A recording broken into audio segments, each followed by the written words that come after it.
एक व्यक्ति की जो तुम पर विश्वास करे, यकीनन वह व्यक्ति तुम खुद हो। नमस्कार, आभार, अभिनंदन। स्वागत है हमारे सभी दर्शकों का उनके अपने पसंदीदा मॉर्निंग लाइव शो बिहार बिहान में। और आज के इस अंक में मैं हूँ आपके साथ शक्ति।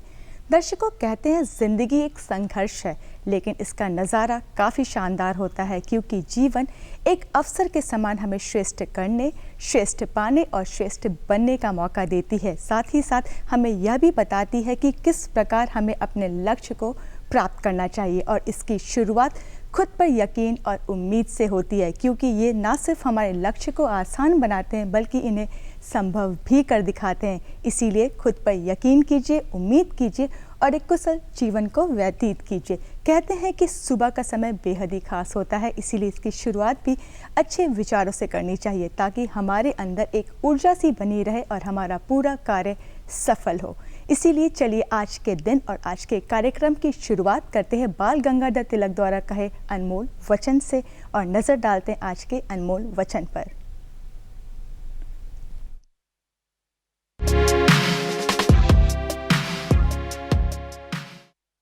एक अच्छे अखबार के शब्द अपने आप बोल देते हैं। आज की जो मेहमान है वह बहुमुखी प्रतिभाओं की धनी भी हैं। यह एक कुशल शिक्षाविद, गायिका, लेखिका, कवि, निर्देशक, मन संचालिका, परिकल्पक, संयोजिका, कला नेत्री एवं समाज सेवी हैं। और इनके इस अद्भुत प्रदर्शन के लिए इन्हें कई पुरस्कारों से सम्मानित भी किया गया, जिनमें से कुछ पुरस्कार इस प्रकार हैं: संगीत नाटक अकादमी सम्मान, गांधी संग्रहालय सम्मान, राष्ट्रीय सेवा योजना सम्मान, नेहरू बाल संघ सम्मान, कला संस्कृति एवं युवा विभाग सम्मान इत्यादि। इसी के साथ साथ सुमन जी, आपका पुनः स्वागत है हमारे कार्यक्रम बिहार बिहान में। बहुत बहुत शुक्रिया। मैं पुनः इस मंच से सभी को सुप्रभात कहती हूँ, और शक्ति जी का आभार कि इतनी अच्छी सुबह और इतनी अच्छी बातचीत का हमें हिस्सा बनाया। श्वेता जी, कहते हैं कि नृत्य मानवीय अभिव्यक्तियों का एक रसमय प्रदर्शन है। अगर हम बात करें छोटे बच्चे की, तो वो जब वो जन्म लेता है तो रोकर, पैर हाथ मार के इस बात को व्यक्त करता है कि उसे भूख लगी है। और ऐसे ही कई आंगिक प्रक्रियाओं से या क्रियाओं से नृत्य की उत्पत्ति हुई। आपसे जानना चाहूँगी कि आपके दृष्टिकोण से क्या है ये नृत्य? नृत्य वो विधा है जिसे हर व्यक्ति नृत्य करना चाहता है। ये प्रकृति, झरने, नदी, मुझे लगता है कि हर एक, महाराज जी का भी ये कथन है कि हर व्यक्ति हर चीज़ में, हर शय में नृत्य करने की क्षमता होती है। हर जगह लय है, बस हमें उसे महसूस करने की ज़रूरत होती है। तो जब हम मानवीय अभिव्यक्तियों की बात करते हैं तो नृत्य एक बहुत ही सशक्त माध्यम है। अगर यशोदा को दिखाना है कि कृष्ण भूखा है, तो वो चिंता के भाव में आएगी और उसे लगेगा कि कन्हैया के लिए माखन पर्याप्त छोटे पात्र में नहीं है, तो वो बड़े पात्र का चयन करके वो पात्र उतार कर और अपने भंगिमाओं से तो ये तमाम चीज़ें जो हैं हम इसके माध्यम से दिखाते हैं कि अब ये पात्र परिपूर्ण है। अब लगता है कि माखन चोर माखन चुराएगा नहीं, और उसके लिए ये पर्याप्त है। तो नृत्य एक योग भी है। जब हम उत्पत्ति मुद्रा में रहते हैं, जैसे हम बच्चों को जब बताते हैं शिक्षण प्रशिक्षण में जो हमें बताया जाता है, तो जब हम उत्पत्ति मुद्रा में हैं, ये व्याप्ति, पुष्पक, ये तमाम चीज़ें, तो आप देखेंगे कलाई घूमती है। और जब हम योग की बात करें तो अब ता थे तत्, आ थे तत्, ता थे तत्, आ थे तत्।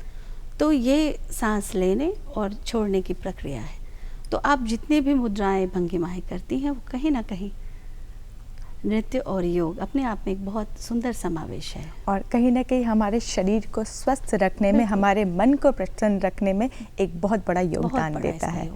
कहते हैं कि पैरों का जो कार्य होता है वो चलना होता है, लेकिन इनकी रुचि सदैव नृत्य करने की होती है। आपसे जानना चाहूँगी कि आपकी रुचि नृत्य के प्रति किस प्रकार उन्नत हुई? मैं छोटी सी थी, मुझे याद है, माँ बताती हैं कि रेडियो पकड़कर मैं खाना खाती थी। तो ये भी एक बात है कि जब नृत्य संगीत में घर का माहौल भी था और प्रोत्साहन भी। सबसे बड़ी बात है कि अगर आपके अंदर वो गुण है वो क्षमताएं हैं, लेकिन अगर प्रोत्साहन, मार्गदर्शन नहीं मिले तो शायद जीवन में वो एक अभाव का रूप ले लेता है, फिर वो मकाम नहीं ले पाता। और सबसे बड़ी बात समर्पण। तो चीज़ें आती गई, मैं बहुत छोटी थी। सबसे पहले संगीत गुरु थे डॉक्टर विनय कुमार सिन्हा जी, काफ़ी प्रख्यात गुरु हैं। तो शास्त्रीय संगीत और नृत्य वहाँ से शुरुआत हुई और छोटी सी उम्र में बिहार संगीत नाटक अकादमी के उस वक्त के अध्यक्ष डॉक्टर शंकर प्रसाद जी, उनका सानिध्य, उनका मार्गदर्शन मिला, मीरा, कृष्ण चैतन्य।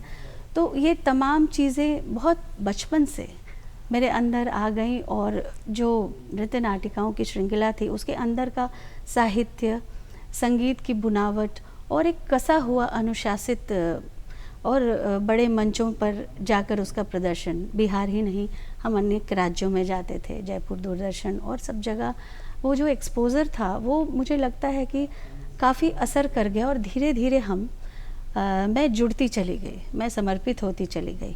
और फिर आई तालीम की बारी।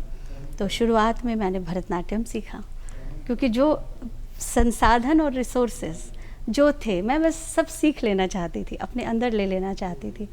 तो उसके बाद कथक नृत्य गुरु पटना में नीलम चौधरी जी हैं, जो कि निनाद की संस्थापिका भी हैं। तो एक बहुत दिन बाद वहाँ से ये सहयोग शुरू हुआ प्रशिक्षण का, और अवसर मुझे बिल्कुल 8 साल के वर्ष से, और वहाँ जो संगीत नाटक अकादमी में जो वर्कशॉप्स होते थे तो वहाँ से चीज़ें, मतलब जो भी चीज़ें मुझे मिलती गई मैं रियाज़ और उसे अपनाती चली गई और आत्मसात करते हुए नृत्य को जीती चली गई, संगीत को जीती चली गई।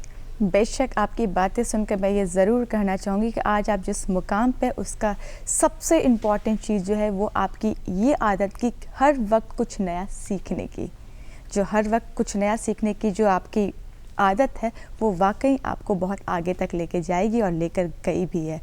आपसे जानना चाहूँगी आपके शुरुआती दौर के बारे में कि आपने इस सफ़र को किस प्रकार तय किया, किन किन मुश्किलों का सामना करना पड़ा, किन किन कठिनाइयों से गुजर के आपने इस मुकाम को हासिल किया। शक्ति जी, जब हम थे जिस समय, उस समय नृत्य संगीत बहुत चुनिंदा लोग, खासकर महिलाएं, लड़कियां, कम लोग इसमें आ पाते थे और इसको कहीं ना कहीं संकीर्णता के दायरे से ये निकल नहीं पाया था। मैं आज शुक्रगुजार हूँ कि मेरे दोनों परिवार जो विवाह के बाद मुझे मिले और जो मेरा अपना परिवार था, वो हमेशा मुझे मेरे गुणों से प्रोत्साहित कर, क्योंकि टाइम मैनेजमेंट मेरा होता था, क्योंकि पढ़ाई लिखाई सबसे इम्पॉर्टेंट, ये नहीं कि टाइम मैनेजमेंट के साथ जब मैंने इन चीज़ों को करना शुरू किया तो शुरुआती दौर में इसको एडजस्ट करते हुए मेरा काफ़ी समय जाता था, क्योंकि अलग स्टेट्स में जाना पड़ता था नृत्य नाटिकाओं से। तो मैं बिल्कुल रमी हुई थी इसमें, और जो पात्र, जो कैरेक्टर्स आते थे तो मैंने उसको मैनेज किया। अब आप सोचेंगे कि ग्रेजुएशन या स्कूल एग्ज़ाम्स, हाथ में कॉपी होता था और पैर में घुंघरू में तत्कार भी चल रहा है, और वो ख़त्म होता था तो उसकी तैयारी। तो शुरुआती जीवन आसान नहीं था। मैंने कोई अवसर नहीं जाने दिया, सीखने की कोई भी बात जाने नहीं दी, कभी इस चीज़ को नज़रअंदाज नहीं किया। अब कैसे करना है वो मेरी जिम्मेदारी होती थी। कभी कभी थकान भी होती थी, कभी कभी बहुत ऐसा समय भी हो जाता था कि लगता था कैसे होगा, लेकिन ईश्वर की कृपा, अपनों के सहयोग, गुरुओं के मार्गदर्शन से हमेशा चीज़ें बहुत सुदृढ़ रूप से हुई और मैं अवसर को करती चली गई, जीती चली गई, संगीत को आत्मसात करती चली गई। नृत्य के रूप में, गायन के रूप में, संचालन के रूप में जो अवसर मिला मैंने उसको पाया, उसको जिया और अनुभव ग्रहण करती चली गई। बिल्कुल, बहुत ही अच्छी बात है।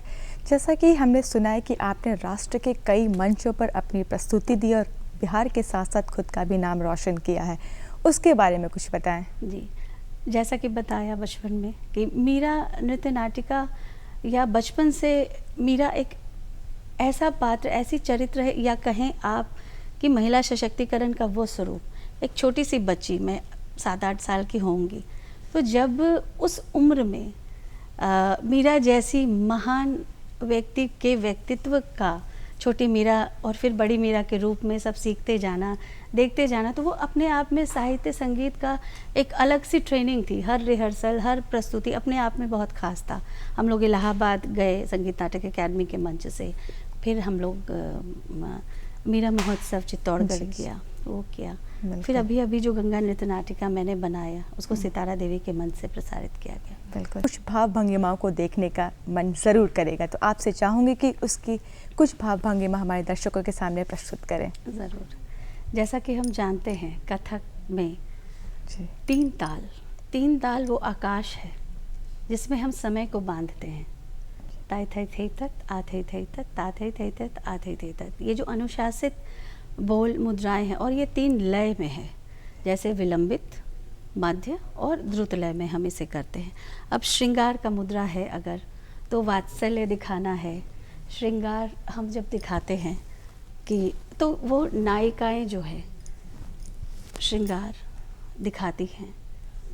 नायिकाएं अपने माध्यम से अगर उन्हें वियोग दिखाना है, श्रृंगार दिखाना है, तो इस तरह से नायिकाएं। और चूँकि ये परंपरा है गुरु वंदना की, तो जैसे हम शुरुआत करते हैं, गुरुर् ब्रह्मा गुरुर्विष्णु गुरुर्देवो महेश्वराय गुरुर्साक्षात्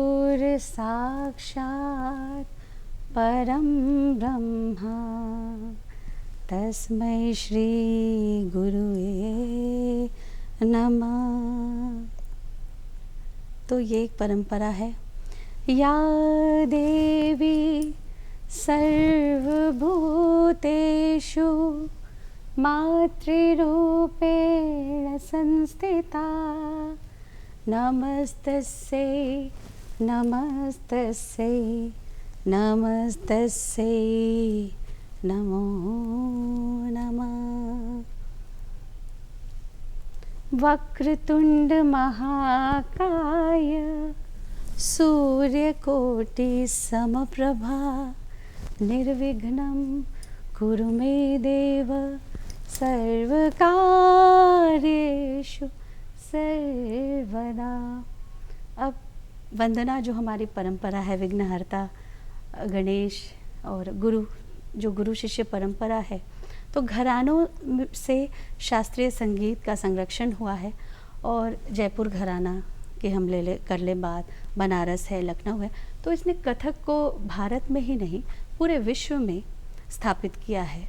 और इसकी एक अलग नज़ाकत, एक अलग मुद्राएं, तो ये इसमें सब कुछ समाहित है और आसानी से दर्शक इससे बड़ी अच्छे तरीके से जुड़ते हैं। और जो महाराज जी ने जो आधुनिक कथक की ओर और उसको जो युवा पीढ़ी तक पहुंचाई है, उससे मुझे लगता है कि और भी न्यू जनरेशन और हम लोगों का काम है कि इसे कैसे आगे बढ़ाएं।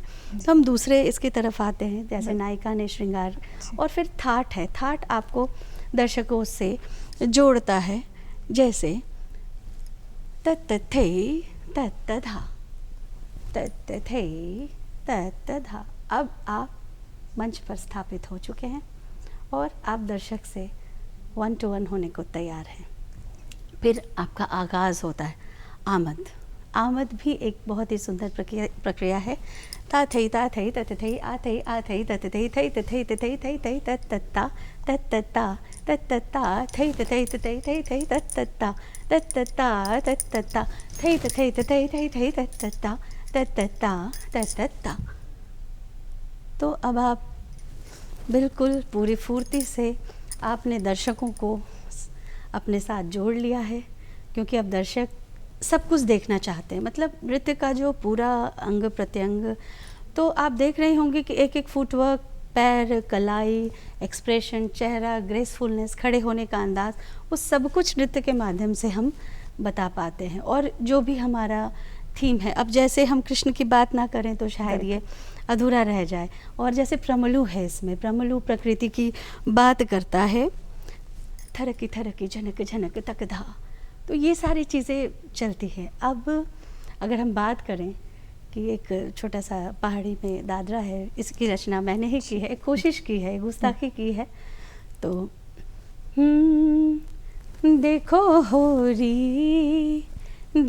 होरी खेलत नंद लाल हो, देखो होरी खेलत नंदलाल, देखो होरी खेलत नंदलाल, सारा गोकुल हुआ है निहाल हो, सारा गोकुल हुआ है निहाल, सारा गोकुल हुआ है निहाल, देखो होरी खेलत नंदलाल। अब ये पूरी है भंगिमाओं के साथ चल रही है। पूरे नगर में गूंज मची है, कान्हा के डर से राधा छिपी है, राधा छिपी है, राधा छिपी है, हाय ढूंढे राधा को कान्हा बार बार हो, ढूंढे राधा को कान्हा बार बार, ढूंढे राधा को कान्हा बार बार, देखो होरी खेलत नंदलाल हो, देखो होरी खेलत नंदलाल।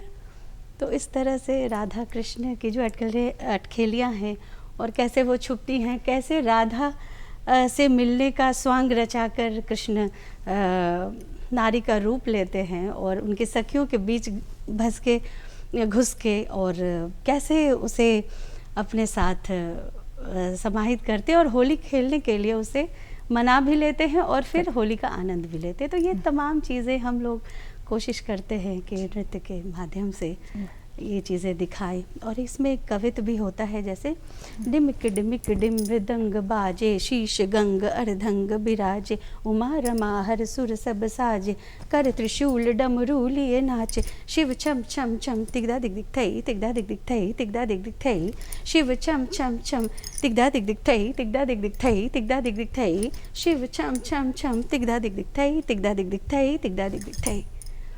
तो ये चीज़ें हैं, शिव हैं, कृष्ण हैं, कवित है, तो बड़ी सारी चीज़ें हैं। और ये प्रस्तुतियों के माध्यम से एक नर्तक जो भी उसे समय होता है या जैसा होता है उसके माध्यम से वो उसे प्रदर्शित करता है। आपने बहुत मंत्रमुग्ध करने वाली आपकी प्रस्तुति थी। बेशक बहुत बढ़िया तरीके से आपने इन सारी मुद्राओं को हमारे दर्शकों को दिखाया। हमारे दर्शकों ने बेशक इसका बहुत अच्छे से आनंद लिया होगा। जैसे कि आपने कई नृत्य नाटिकाओं का निर्देशन किया है, जिसमें से सबसे लोकप्रिय गंगा नृत्य नाटिका रहा। आपसे चाहूँगी कि इससे जुड़ी कुछ दिलचस्प बातें हमारे दर्शकों के साथ साझा करें। गंगा नृत्य नाटिका मेरे जीवन के अनुभवों का निचोड़ है, मैं कहूँगी। गंगा किनारे गंगा साफ़ सफाई, चूँकि हम लोग समाज से जुड़े हैं, कई कार्यक्रमों में जाते हैं, तो वो बात मुझे बहुत अंदर से, जिस गंगा जल के बिना हम अपने सुबह की शुरुआत नहीं करते, कोई पूजा पाठ नहीं करते, तो उसका प्रदूषण और उसके प्रति मैं क्या कर सकती हूँ। और मैं मानती हूँ कि नृत्य संगीत सिर्फ मनोरंजन का साधन नहीं है, ये सामाजिक चेतना के लिए एक सांस्कृतिक प्रयास का एक बहुत ही सशक्त माध्यम है। तो मैंने इसे उस रूप में भी जिया है।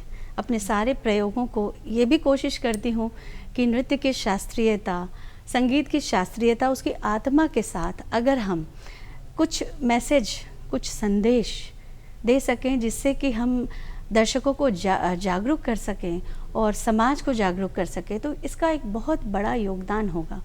तो गंगा नृत्य नाटिका नई पीढ़ी के साथ यही इसी उद्देश्य से मैंने बनाया कि सबसे पहले उसका अवतरण, उसका मातृस्वरूप, फिर गंगा कैसे प्रदूषित होती है, वो पूरे काले पॉल्यूशन से, उसमें सारी चीज़ें दिखाई गई हैं।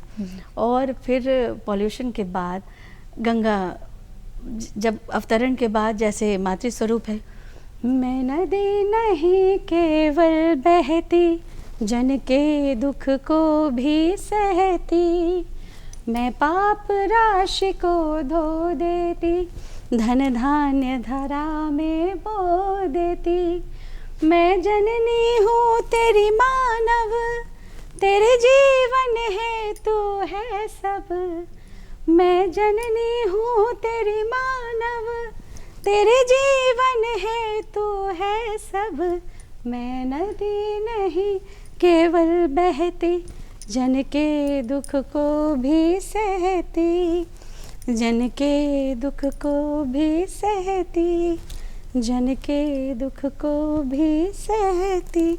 तो ये गंगा ने कहा अपने बारे में कि मेरा काम और मेरी जो अवतरण है, और ईश्वर ने जिसे मुझे जो मातृ स्वरूप और आपके पोषण के लिए भेजा है, तो क्या मैं प्रदूषण की पात्र हूँ? क्या मेरे मातृत्व को, मेरे इस स्नेह को का बदला आप ऐसे देंगे? तो जब धीरे धीरे वो नृत्य नाटिका डेप्थ में जाती है, फिर गंगा प्रदूषण से बिल्कुल व्याकुल है और वो शिव को का आह्वान करती है, हे विष्णु ब्रह्मा, हे शंकर, विपत पड़ी भारी है मुझ पर, क्यों मुझको धरती पर लाए, अपनी जटा बीच बहाए, सहन नहीं होता यह क्रोध, पापी जन का मुझ पर क्रोध, पापी जन का मुझ पर क्रोध। गंगा बिल्कुल मलिन गंगा अपने आप को साफ कैसे करे, क्योंकि प्रदूषण उसने नहीं बुलाया, उसे प्रदूषित किया गया। फिर इस नृत्य नाटिका में जन जागृति आती है, लोग एक दूसरे को जागृत करते हैं और फिर नई पीढ़ी मिलकर गंगा की सफाई करती है। और अंत में मैं स्वच्छ हो गई देखो सब, इतिहास नया अब देखो सब, इतिहास नया अब देखो सब, मैं स्वच्छ हो गई देखो सब।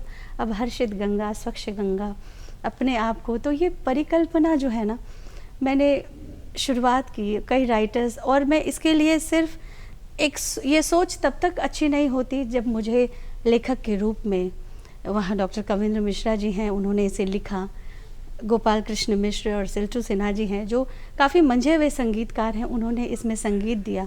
मेरे तमाम जो साथी कलाकार थे और ऐसे लोग जो कला में रुचि रखते थे, वो सब मेरे साथ आए और इस विशिष्ट कार्यक्रम को मेरे साथ मिल के तैयार किया। जिस तरीके से आपने आज प्रस्तुति दी है, वैसे बेशक हमारी आज की युवा को इस क्षेत्र में अपना भविष्य संवारने या खुद को इस भविष्य में देखने का मन ज़रूर हुआ होगा।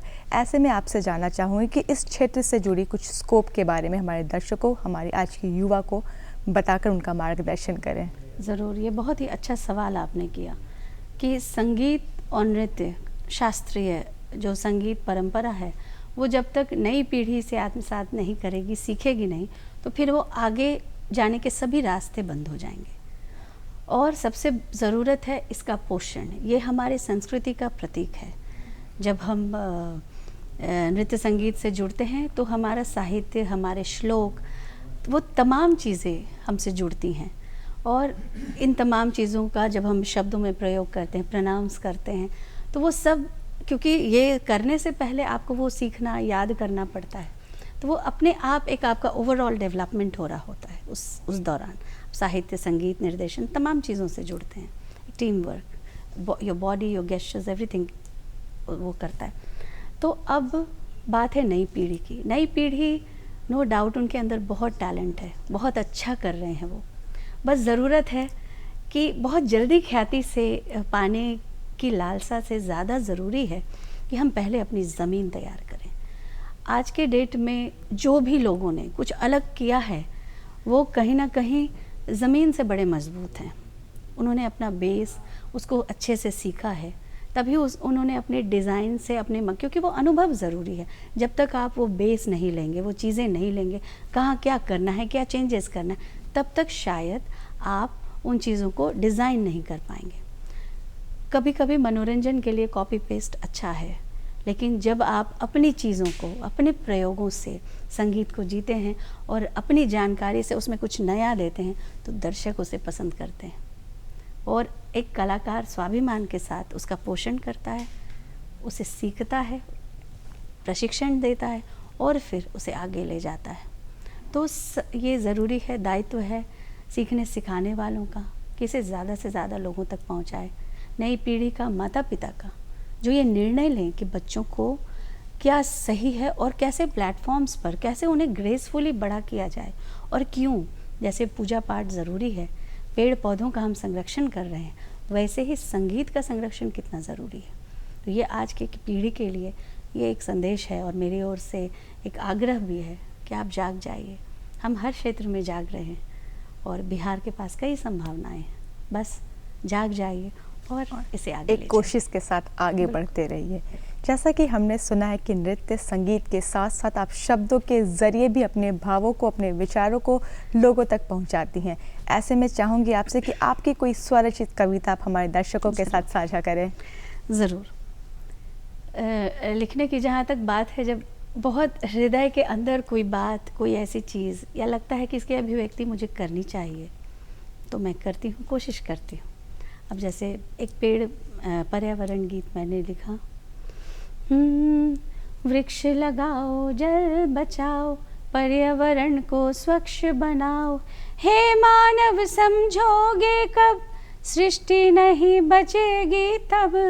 हे मानव समझोगे कब, सृष्टि नहीं बचेगी तब। वृक्ष लगाओ, जल बचाओ। हरियाली बिन कैसी धरती, शुद्ध हवा ना फल और छाया। सभी जीव क्या बच पाएंगे, कैसे बचेगी मानव काया। खुद समझो, सबको समझाओ, बहुजन हित में कदम बढ़ाओ। रक्षण का बीड़ा उठाओ। इस तरह के गीत हैं जो नई पीढ़ी के लिए हैं और इसे गाने और दिखलाने में भी बहुत अच्छा लगता है। आपने बहुत मधुर तरीके से इस गीत को गाया और अपनी बात को दर्शकों तक पहुंचाई। आप संगीत में भी रुचि रखती हैं, उसके चाहूँगी कि शास्त्रीय गीत या किसी भी गीत के दो बोल हमारे दर्शकों को सुनाएं। अभी जैसे वुमेन एम्पावरमेंट हम हर जगह करते हैं, देखते हैं कि महिलाओं के लिए, तो मुझे ये भाव बहुत पसंद है, तो कोशिश करती हूँ।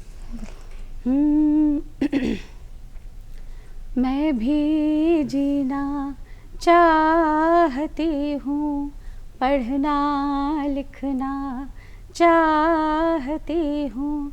मेरा भी आसमां हो मुकम्मल, ऐसी ज़मीन चाहती हूँ। मैं भी जीना चाहती हूँ, पढ़ना लिखना चाहती हूँ। यूँ तो सभी आज़ाद हैं, पर मेरी आज़ादी कहाँ है। कचरे के ढेर में हूँ कभी, लाश खलिहानों में पड़ा है। मैं सुंदर वरदान हूँ, तो अस्मत मेरी क्यों जाती है। खिलने से पहले क्यों तुम बोलो, सुंदर कली मुरझा जाती है। मैं भी जीना चाहती हूँ। जिन महिलाओं को कभी अवसर नहीं मिल पाता, तो ये उनके लिए था कि हम सबको जोड़ के। बहुत अच्छा आपने गाया। जैसा कि आपसे जानना चाहूँगी कि अगर जैसे कि हम शास्त्रीय गीत और नृत्य की बात कर रहे हैं और बदलते परिवेश में अगर रियलिटी शोज़ की बात करें, तो कहीं न कहीं युवाओं में इनकी वजह से शास्त्रीय गीत और नृत्य कहीं न कहीं विलुप्त सा होता दिख रहा है। इसके क्या कारण हैं? देखिए, रियलिटी शोज़ जो हैं अभी चल रहे हैं और वो बहुत ही बढ़िया और युवा बहुत अच्छा कर रहे हैं, लेकिन जब आप उनकी गायकी, उनकी शैली जब आप देखती हैं, तो वो बहुत ही सधे हुए कलाकार हैं। वो रियलिटी शोज़ में फिल्मी धुन या जो भी गा रहे होते हैं, लेकिन उनका जो बेस है, जो उनके अंदर की चीज़ें हैं, बस हम उसको तो फॉलो कर लेते हैं, लेकिन जो चीज़ें वो सीख कर इस मंच तक पहुँचे, हम कहीं ना कहीं उन रास्तों को चुनना भूल गए हैं और जल्दी से हमें रियलिटी शो में पहुँचने की जल्दी हो जाती है। तो मुझे लगता है कि वो जो भी बच्चे आते हैं या जो भी यूथ आता है रियलिटी शोज़ पर, तो उनका उनका बेस बहुत मजबूत होता है, वो तभी आ पाते हैं। वो कहीं ना कहीं शागिर्द होते हैं और वो भी एक संघर्ष के दायरे से आप, क्योंकि रियलिटी शोज़ में आप देखेंगे कि हमेशा उनकी जीवनी के बारे में, उनके कठिन संघर्ष के बारे में सभी शोज़ में बताते हैं। तो हम सिर्फ शोज़ ना देखें, उससे भी हम प्रेरणा लें कि कैसे वो यहाँ तक पहुँचे। और वही बात है कि आप जहाँ से भी जो अपनी खेती आनी चाहिए, फसल कैसे उगता है, फिर उससे हम जो डिज़ाइन करें, जो बनाएं, वो हमारे हाथ में होता है। मतलब अगर कोई भी चीज़ जिस भी क्षेत्र में हम हाँ। जाए, हमें उसका जो बेसिक नॉलेज Basic होता है या शुरुआत हमेशा बेस से करनी चाहिए। बिल्कुल। आपसे ये भी जानना चाहूँगी कि जो आज की युवा जहाँ मतलब इनका जो भी रुझान है कहीं ना कहीं विलुप्त सा दिख रहा है, ऐसे में अगर आप किस प्रकार उन युवाओं को इसके प्रति जागरूक करेंगी, या ऐसा कोई कार्य जिसके ज़रिए आप उन्हें जागरूक कर रही हैं? बिल्कुल, मैं कर रही हूँ। मैंने वर्कशॉप्स डिज़ाइन किए जिसमें आज की पीढ़ी को आजकल के तरीके के संगीत से जोड़ा और उसमें नृत्य की शास्त्रीयता भी रही, बच्चे उससे जुड़े।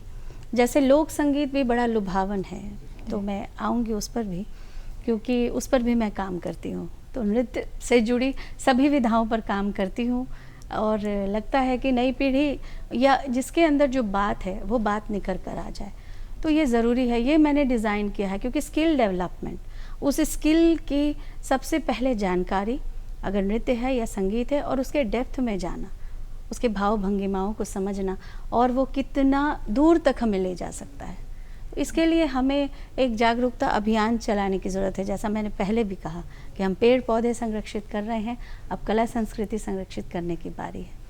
इसको पोषण, इसे संरक्षण, इसे सम्मान, इसे सब कुछ मिले। और बिहार में कई संभावना है कि यहाँ से देश के ख्याति प्राप्त कलाकार तैयार हो सकते हैं। श्वेता जी, आप यहाँ पर आए, अपना कीमती समय दिया और हमारे दर्शकों को इतनी महत्वपूर्ण जानकारी नृत्य क्षेत्र से जुड़ी दी, इसके लिए तहे दिल से बहुत धन्यवाद है आपका। बहुत बहुत धन्यवाद आपका।